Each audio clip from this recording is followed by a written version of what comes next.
ị ma na etu ị nọ kịta na ọnwụ gị bụ n'aka gị ka ọ dị, inwe idea etu ị nọ na ndụ gị bụ n'aka gị ka ọ dị.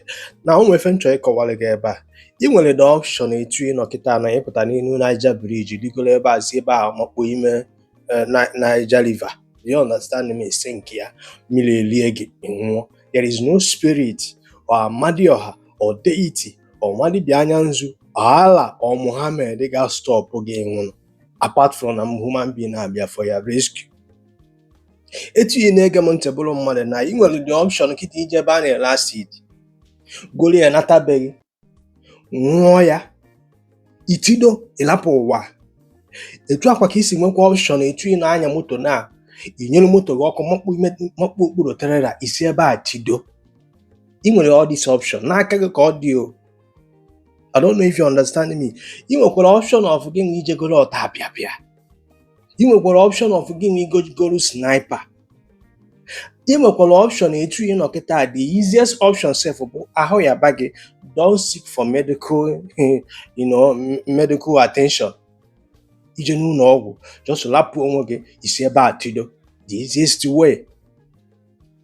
But all these things you decided not to do that because you want to live, especially when you are sick. Etu akịta ị na-aya arụ.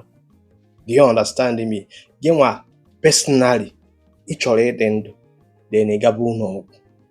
Ọ bụgo that na ị chọrọ ịga, o nwere oge oge elu ebidozie bugara ebe gị ka ijebe ụlọ ọgwụ because gịnị, you don't want to buy.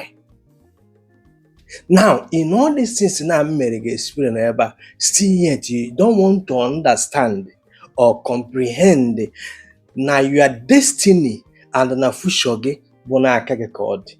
Na ndị Igbo si na-etu obu na onye si debe utie ka ọ ya adịrị ya, na ọ ya bụ oke okporo jejuo ntụ ụtụtụ ga-echie, na mmiri afọ dọ na-eju dọlụ nwa nkịta.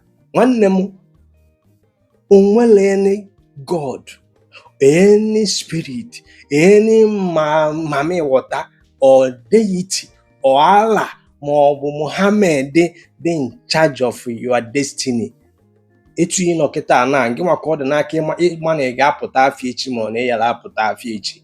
Gị nwa ka ọ dị n'aka i-design ka future gị ga-adị. Gị nwa ka ọ dị n'aka i-decide onye ị ga-anụ na onye yara anụ. Gị nwa ka ọ dị n'aka i-decide ebe ị ga-eje na ebe ị yara eje. Ihe niile a bụ n'aka gị ka ọ dị. Ajọsụ nye gị etu experiment. Ị nwere option etu ị nọ kịta na ịchọ kịta na ịchọzi ịnọ n'ụwa.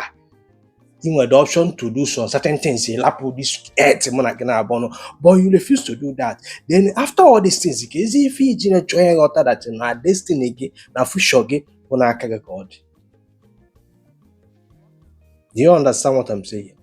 Kedu ife mere na iji chọọ ya understand na future gị na destiny gị bụ n'aka gị ka ọ dị? Na ị na-eje ministry ịmụ anya abalị will not change your destiny. I don't know if you understand me. Because ndị afọ a na-eje that ministry na-eme some things gị nwa na-eje ministry ama mmenwu. Na ị na-eje n'ihu Virgin Maria akwụrụ otu Virgin Maria or Blessed Sacrament will not change your destiny. Ndị kwuru okwu that what makes you and I a human is ability to reason. Not until mụ na gị na-ebido make use of our brain. When you travel, you know that in the waste a lot of time. If you na fasting and prayer, ma be a mountain. Some of unu ga-alapụ shop unu mechie ya jebe ministry. Some of unu ga na-aya arụ because of doctrine and dogma. Inwe hope na nwere spirit ga-ehili gị emegide ife afọ nwụọ. You buy out of ignorance. Man, even in a mere experience na dị gị n'aka, then ichefukwazi afọ na destiny gị na future gị na ife ị ga-abụ echi niile bụ n'aka gị ka ọ dị, depending on the kind of decision you take tata.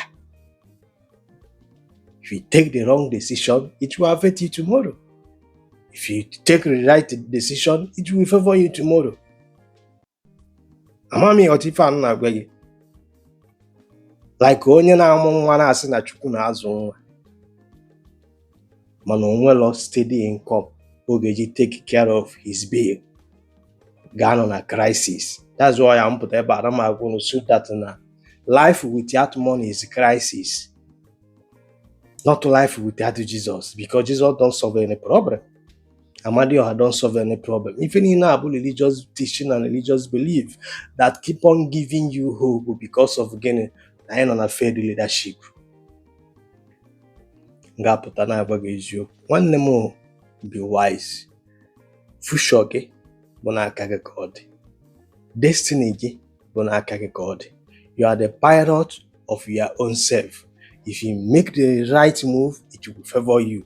If you make the wrong move, it will affect you badly. Unwe some long move ọ ga-abịa make here. 5 years pụtabara na ya na agbatala ya n'afa ka emesịa.